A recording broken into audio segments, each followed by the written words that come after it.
So, now see a wire of resistance 5 ohm is drawn out so that its length is increased to twice its original length. Calculate the new resistance and resistivity. Now, you must know that resistivity does not depend on the dimensions of the wire.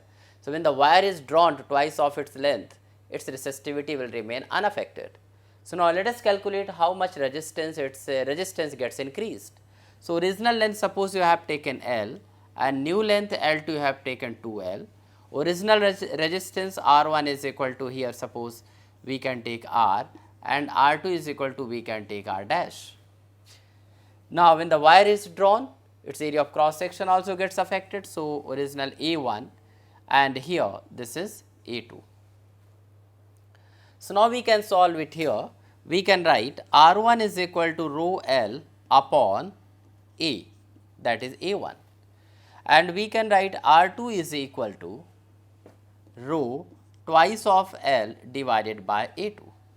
So, in this case these two formula we have written, but here first we have to get the relation between area and length.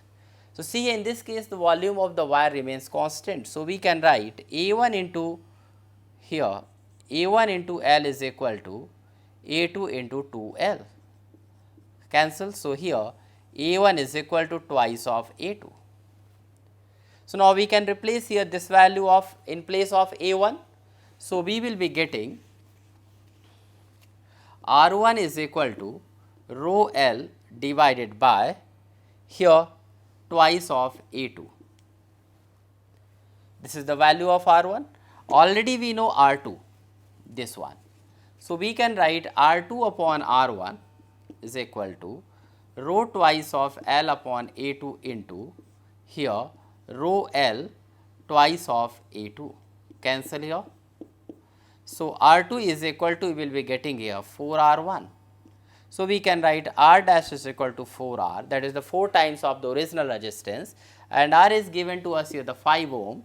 So, we can write R dash is equal to 20 ohm. So, this is the new resistance.